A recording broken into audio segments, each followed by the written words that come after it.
दोस्तों, एक बार फिर स्वागत है आपका हमारे चैनल पर। मेरा नाम है वरुण और हम बात कर रहे हैं मध्य प्रदेश की। मध्य प्रदेश से संबंधित हर एक एग्जाम्स, जो भी मध्य प्रदेश के एग्जाम्स हैं, उनमें मध्य प्रदेश से बहुत सारे क्वेश्चन पूछे जाते हैं। और इसी श्रृंखला में हम बात कर रहे हैं जिला यात्रा की, यानी पूरे 52 डिस्ट्रिक्ट्स की हम यात्रा करेंगे। और उससे क्या होगा कि मध्य प्रदेश की जो भी डिस्ट्रिक्ट से संबंधित क्वेश्चन पूछे जाते हैं वो आपसे बनेंगे। तो इस वीडियो में, इसी श्रृंखला में हम आज पहुंच रहे हैं यात्रा करने किसकी, टीकमगढ़ जिले की। किसकी? टीकमगढ़ जिला। ये जो रेड रेड कलर में आप देख पा रहे हैं, उत्तर प्रदेश से इसकी बाउंड्री कनेक्ट होती है। ललितपुर पड़ता है और झांसी पड़ता है ना। सो ये कनेक्शन है यहाँ पे। और इस जिले की हम यहाँ पे बात कर रहे हैं। हालांकि इस जिले से अभी एक नया जिला भी बन गया है, निवाड़ी, उसकी भी बात हम करेंगे। ठीक है, 52वें नंबर का जिला है। तो चलिए देख लेते हैं क्या है टीकमगढ़। जिले का नाम है भाई टीकमगढ़। ये देख पा रहे होंगे आप, कलर्ड है ना। और 1956 में जब मध्य प्रदेश का गठन हुआ था, उसी समय आप बात करें तो इसको जिले के रूप में शामिल कर लिया गया था टीकमगढ़ को। तहसीलों की बात करें तो भैया टीकमगढ़, बलदेवगढ़, जतारा, मोहनगढ़, लिधौरा, खरगप, ये तहसीलें हैं टीकमगढ़ जिले की। और पड़ोसी जिलों के साथ अगर सीमा की बात करें तो भैया छतरपुर लगता है ये बगल में, है ना। और अब बात करी जाए तो निवाड़ी भी लगेगा क्योंकि ये भी एक जिला है। और उत्तर प्रदेश से कनेक्ट होता है तो ललितपुर और झांसी, दो जिले जो हैं उत्तर प्रदेश के भी लगते हैं टीकमगढ़ से। जनसंख्या की बात करी जाए 2011 की जनगणना के अनुसार 10,40,359 जनसंख्या हुआ कर रही थी टीकमगढ़ जिले की। और साक्षरता दर बहुत अच्छी नहीं कही जा सकती 2011 के हिसाब से, 61.43%। कितना? 61.43%। हालांकि इस साल जो जनगणना के आंकड़े आ सकते हैं उसमें बदल जाए, थोड़ा सा बढ़ जाए साक्षरता, लेकिन ये फिलहाल अच्छी नहीं है, लेकिन ठीक है। आगे बात करें तो टीकमगढ़ जिला जो है वो सागर संभाग के अंतर्गत आता है। किसके अंतर्गत आता है? सागर संभाग के अंतर्गत आता है। और सागर संभाग जो है जबलपुर, इंदौर और उज्जैन, इन तीन संभाग के बाद चौथे नंबर पर सबसे बड़ा संभाग है मध्य प्रदेश का, जिसके अंतर्गत 6 जिले आते हैं। और सागर संभाग का हेडक्वार्टर भी सागर ही है। बाकी जिलों की बात करें तो सागर, दमोह, पन्ना, छतरपुर, टीकमगढ़ और निवाड़ी। क्या भैया? निवाड़ी। ये 6 जो जिले हैं वो अंतर्गत आते हैं किसके संभाग में? सागर संभाग के अंतर्गत। तहसीलें जो हैं वो 7 तहसीलें हैं टीकमगढ़ जिले की। तो भैया टीकमगढ़, बलदेवगढ़, जतारा, मोहनगढ़, लिधौरा, खरगापुर, पलेरा, ये जो है सारी की सारी टीकमगढ़ जिले की तहसीलें हैं। और भौगोलिक स्थिति की अगर बात करी जाए तो 3,878 वर्ग किलोमीटर। कितना? 3,878 वर्ग किलोमीटर का ये क्षेत्रफल है, जो अब कम हो गया है ना। और इसकी सीमा उत्तर प्रदेश से लगती है, मध्य प्रदेश में छतरपुर और निवाड़ी नवनिर्मित जिले से भी लगती है। गर्मियों में तापमान जो है 44 डिग्री सेंटीग्रेड तक पहुंच जाता है और सर्दियों में नीचे गिर जाता है 5 डिग्री सेंटीग्रेड तक भैया। तो ठीक है, गर्मी और सर्दी दोनों भी अच्छी खासी बढ़ जाती हैं। लगभग 95 सेंटीमीटर है ये, है ना। मिलीमीटर नहीं, मिलीमीटर बहुत कम हो जाता है। तो 95 सेंटीमीटर औसत वार्षिक वर्षा होती है। ठीक है। जलोढ़ मिट्टियां और कृषि पशुपालन की अगर बात करें तो टीकमगढ़ जिले में जलोढ़ मिट्टी पाई जाती है। जलोढ़ मिट्टी क्यों पाई जाती है? क्योंकि भैया आप देखोगे तो ये जो है यहाँ पे आपको नदियों की बात करें तो धसान असान नदी वगैरह जो है पाई जाती है। कीन की ट्रिब्यूटरी भी पाई जाती है झांसी में, बेतवा की ट्रिब्यूटरी। ठीक है। सो उससे क्या है, पानी, और ये पूरा क्षेत्र जो है ये गंगा वाले क्षेत्र में आता है, गंगा के मैदानों के अंतर्गत। सो इसलिए क्या है कि जलोढ़ मिट्टी यहाँ पे पाई जाती है। जलोढ़ मिट्टी सबसे ज्यादा उपजाऊ मिट्टी हो जाती है। और इस मिट्टी का निर्माण नदियों द्वारा जो कछार लाए जाते हैं, सेडिमेंट्स लेके आते हैं, अवसाद लेके आए जाते हैं, उसके द्वारा इस मिट्टी का निर्माण हो जाता है। जलोढ़ मिट्टी गेहूं, कपास दोनों के लिए अच्छी पाई जाती है, उपयुक्त होती है। और इसकी जो प्रगति है ये उदासीन होती है। उदासीन का मतलब ना ज्यादा अम्लीय ना ज्यादा क्षारीय। क्या? ना अम्लीय ना ज्यादा क्षारीय, बीच की प्रकृति होती है उदासीन प्रकृति। किसकी? जलोढ़ मिट्टी की। तो भैया ये सबसे ज्यादा उपजाऊ मिट्टी पाई जाती है, मानी जाती है। और कृषि की बात करें तो भैया सर्वाधिक गेहूं की खेती की जाती है टीकमगढ़ जिले में। किसकी? गेहूं की खेती की जाती है। पशुपालन में भी और दुग्ध उत्पादन को बढ़ावा देने के लिए जिले भर में गोकुल महोत्सव, क्या भैया, गोकुल महोत्सव प्रत्येक वर्ष इसका आयोजन किया जाता है। इसके अलावा गोपाल पुरस्कार योजना के तहत जो सब सर्वाधिक दुग्ध उत्पादन होता है उसको पुरस्कृत किया जाता है, ऐसी प्रतियोगिता है ये गोपाल पुरस्कार प्रतियोगिता, तो इसका आयोजन भी किया जाता है। इस योजना के अंतर्गत एक दिन में 15 किलो नहीं होता, वो लीटर होता है ना, 15 लीटर दूध देने पहले पालक को पहला पुरस्कार दिया जाता है और 50,000 रुपए पहले पुरस्कार में दिए जाते हैं, दूसरे पुरस्कार में 25,000 और तीसरे में 15,000 रुपए गौ पालकों को दिए जाते हैं। शेष प्रतियोगिता में भाग लेने वालों में से 7 लोगों को, इन 3 के अलावा 7 और लोग यानी 10 हो गए, इनको 5-5 हजार रुपए दिए जाते हैं। जिले में मछली पालन का भी महत्व है तो मछली पालन को भी बढ़ावा दिया जा रहा है। टीकमगढ़ जिले की नदियों की बात करें तो आप देखेंगे बेतवा, जामनी, धसान, ये भैया सब बेतवा की ट्रिब्यूटरी है, बेतवा बड़ी नदी है, ठीक है। सो टीकमगढ़ जिले में ये तीनों नदियां बेतवा, जामनी और धसान प्रवाहित होती हैं, इसीलिए भैया उनका कछारी क्षेत्र है जिसमें जलोढ़ मृदा पाई जाती है। सिंचाई परियोजना के लिए केन बेतवा लिंक परियोजना जो है ये है पहली है भारत की नदी जोड़ो अभियान के तहत पहली ये योजना है जिसमें 2 नदियों को जोड़ा जा रहा है।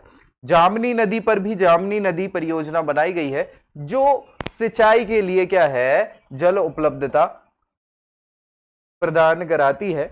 मध्य प्रदेश में टीकमगढ़ जिले उत्तर प्रदेश के कुछ जगहों पर भी सिंचाई का लाभ हो जाता है। वन और वन्य जीवों की बात करें तो 403 वर्ग किलोमीटर का वन क्षेत्र है टीकमगढ़ जिले में। क्या भाई, 403 वर्ग किलोमीटर का वन क्षेत्र है। इन वनों में वनस्पतियों की बात करें तो सागौन, नीम, शीशम, पीपल, ये उष्ण कटिबंधीय पर्णपाती वन है ये या वनस्पतियां हैं। ऐसे वृक्ष बहुतायत में पाए जाते हैं और 55 से 105 सेंटीमीटर, कितनी, 55 से 105 सेंटीमीटर वर्षा वाले क्षेत्र में ये जो वनस्पतियां हैं ये प्रमुखतया पाई जाती हैं।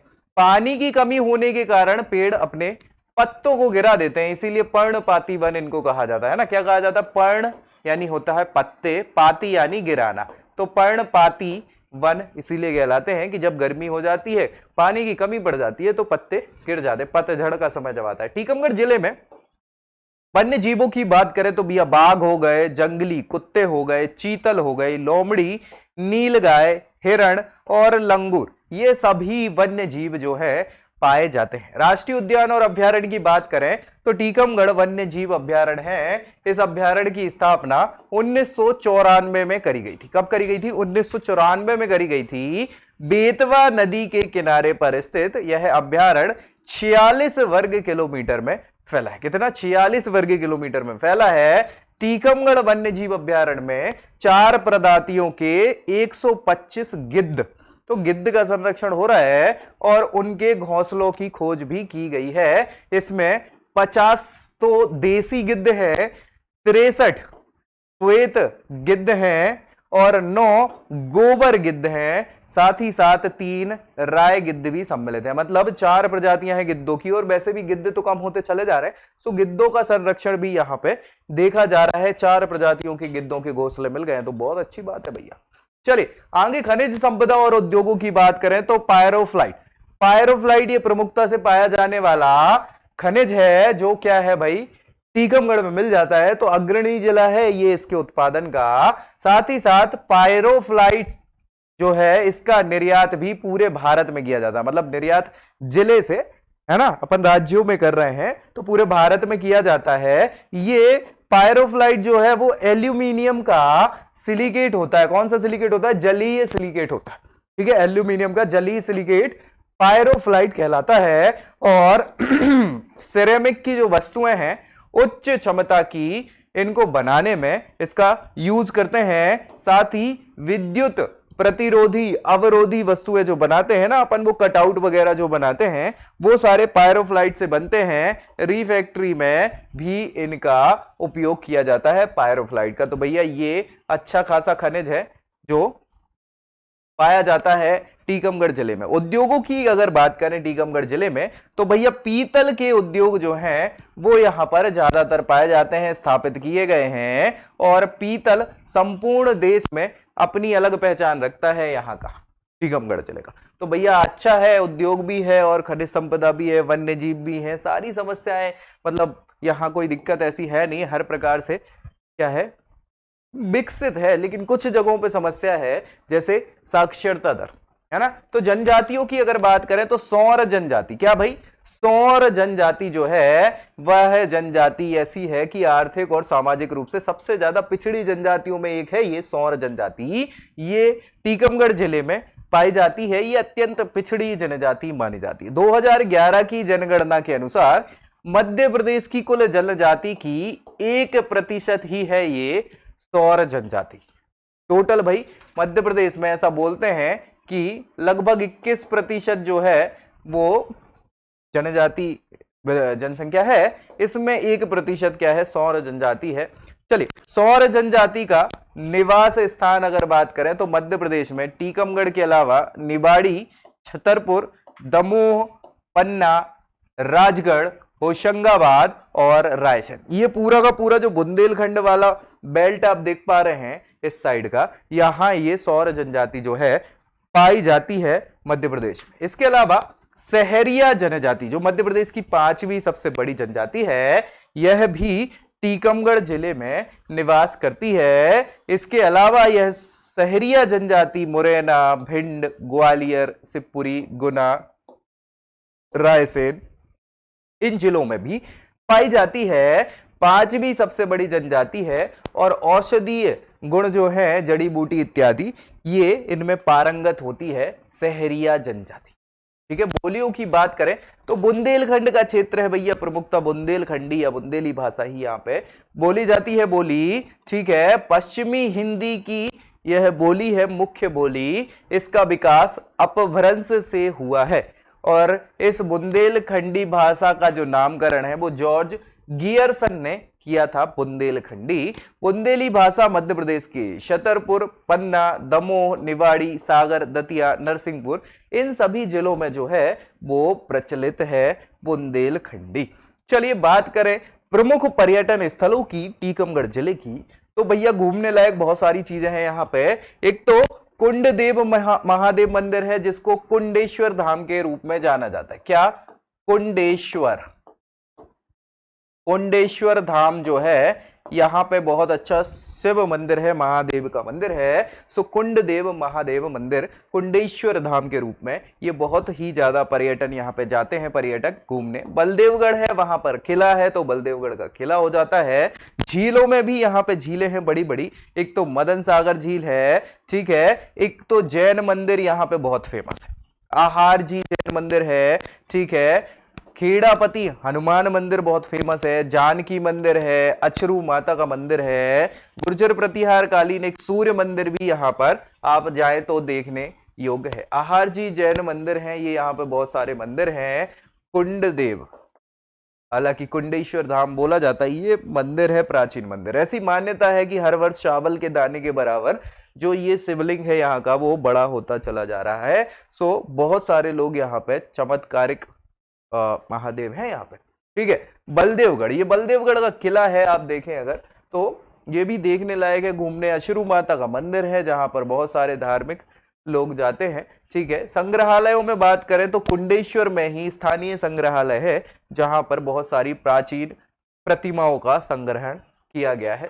साथ ही साथ प्रमुख तथ्यों में बात करें तो तालाब बहुत सारे हैं, पर्वतों का जिला है, पर्वत मतलब ऐसा बहुत बड़े पर्वत नहीं है, लेकिन हाँ पठारी टाइप का, तो पर्वतों का जिला है और इस जिले की सीमा उत्तर प्रदेश के साथ भी सबसे ज्यादा लगती है। टीकमगढ़ जिले में वार्षिक मेला लगता है, मलखेड़ा में एक बड़ा तालाब है और पपौरा जी है, ये पयोरा नहीं पपौरा जी भी एक जैन तीर्थ क्षेत्र है प्रसिद्ध, जहां जाते हैं। हार जी के अलावा पपौरा जी भी है। बुंदेलखंड विकास प्राधिकरण, बुंदेलखंड विकास प्राधिकरण का गठन 2007 में किया गया था और इसका मुख्यालय सागर में है। इसके अंतर्गत सागर, दमोह, पन्ना, छतरपुर, टीकमगढ़, निवाड़ी भी अब आ जाएगा इसी के अंदर। तो ये सभी जिले बुंदेलखंड विकास प्राधिकरण के अंतर्गत आते हैं। इनको डेवलप करने के लिए ये पूरा प्राधिकरण बनाया गया था, इस क्षेत्र को डेवलप करने के लिए, विकसित करने के लिए, विकास करने के लिए। ठीक है। और आपने सुना होगा जो मध्य प्रदेश की पहली महिला मुख्यमंत्री हैं उमा भारती जी, वो भी टीकमगढ़ से ही बिलोंग करती है, याद रखिएगा। ठीक है। टीकमगढ़ जिले के प्रमुख तथ्यों में आगे हम बात करें, कुंडेश्वर है ना, कुंडेश्वर में प्रसिद्ध शिवलिंग है जिसका आकार प्रतिवर्ष बढ़ जाता है। टीकमगढ़ में चंदेल राजाओं ने तालाबों का, बहुत सारे तालाबों का निर्माण कराया है और बुंदेलों की स्वर्ण भूमि भी टीकमगढ़ को कहा जाता है। क्या? बुंदेलों की स्वर्ण भूमि कहा जाता है। ईसरी, ये भैया ऐतिहासिक व्यक्तित्व है, याद रखिएगा। घाघ, जगनिक, ये सभी के सभी प्रसिद्ध लोक कवि हैं जो कहां से बिलोंग करते हैं? टीकमगढ़ से बिलोंग करते हैं या टीकमगढ़ जिले से बिलोंग करते हैं। तो भैया इनका इतिहास में बहुत नाम है लोक कविताओं के मामले में। इसके अलावा बेतवा, धसान, जामनी, बारगी, बागरी जिसको बोल रहे हैं, ये सभी नदियां जो हैं, हालांकि ये सभी किसकी? बेतवा की ही सहायक नदियां हैं, लेकिन यहां से निकलती हैं। टीकमगढ़ जिले से राष्ट्रीय राजमार्ग 12A भी गुजरता है। क्या भैया? 12A भी गुजरता है। तो इस प्रकार टीकमगढ़ जिले की हमने करी संपूर्ण यात्रा और इससे संबंधित कोई भी क्वेश्चन मुझे लगता नहीं है कि छूटने वाला है आपसे। तो मिलते हैं ऐसी ही जानकारी के साथ अगले जिले की यात्रा में। तब तक क्या करना है आपको? वीडियो पसंद आया है तो इसको लाइक करना है, चैनल को सब्सक्राइब कर लीजिए ताकि आपको मध्य प्रदेश की हर एक जानकारी मिले और दोस्तों तक इस वीडियो को जरूर शेयर करिएगा। तो मिलते हैं नेक्स्ट वीडियो में, तब तक के लिए जय हिंद।